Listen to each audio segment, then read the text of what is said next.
Good evening, America. I am Eric Little. It is the 16th day of October 2020. It is National Take Your Parents to Lunch Day. Remember when you could take your parents to lunch? The good old days like a year ago? It's also National Mammogram Day. So all you beautiful ladies, please go get your mammograms. We want you around. There are 18 days until the end of the general election. I'm near my home in Southern California this evening, and this is the plain truth.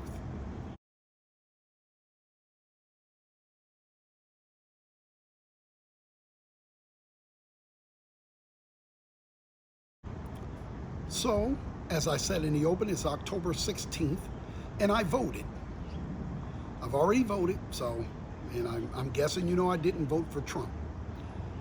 I feel a little guilty because I live in California and it literally took me about 4 minutes to vote for everything. And I see these people in some of these states like Georgia and Texas, and they're waiting in 10, 11, 12-hour long lines.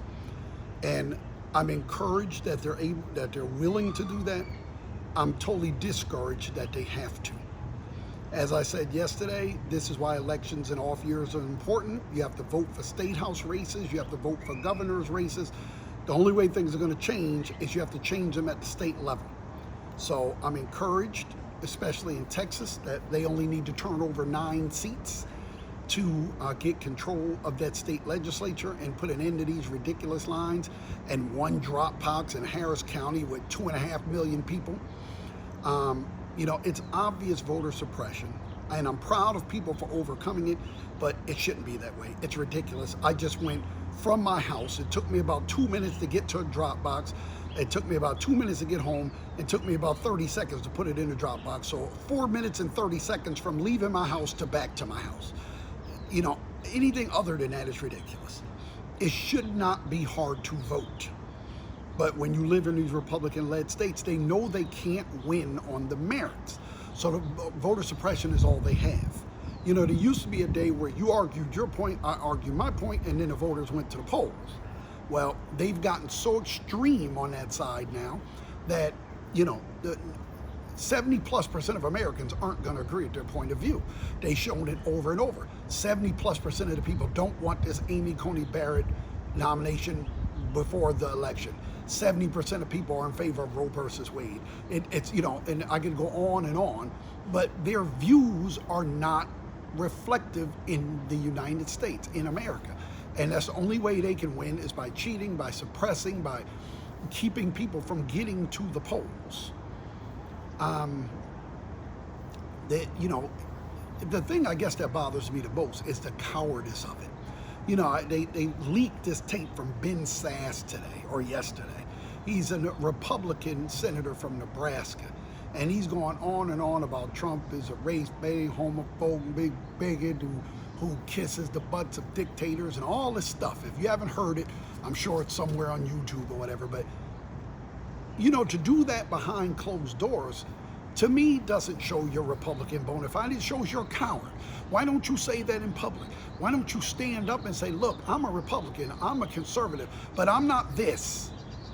Where's your courage to say it behind closed doors? And I know a lot of them are saying it behind closed doors to each other, but if you don't say it, if you go along with every one of his policies, if you vote for every one of his judges, if you do all that, then you're complicit. What is the point in saying, I don't like this guy and I think everything he's doing is wrong, but I'm going to vote with him? Where is your guts? I don't understand. How did you get this far in politics and not have any guts at all? You just toe the party line, even if it leads you over a cliff. I said it before, and I'll say it again.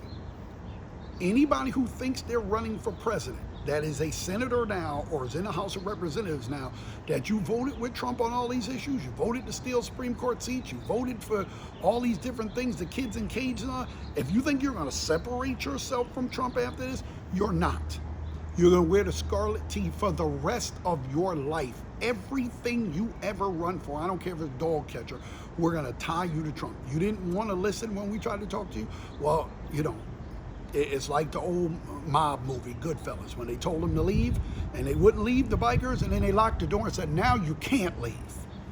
And they beat the crap out of them. Well, that's where we are now. I mean electorally, not physically. Don't start writing me letters. You wanted this? You wanted to get on this train? Well, now you can't get off this train. So anybody, Marco Rubio and all these people who think they're going to run for president in 2024, you're not. Because we are going to remind voters every single day what you've allowed. And that is the plain truth, as I see it. And I am Eric Little. Good night. Have a great weekend.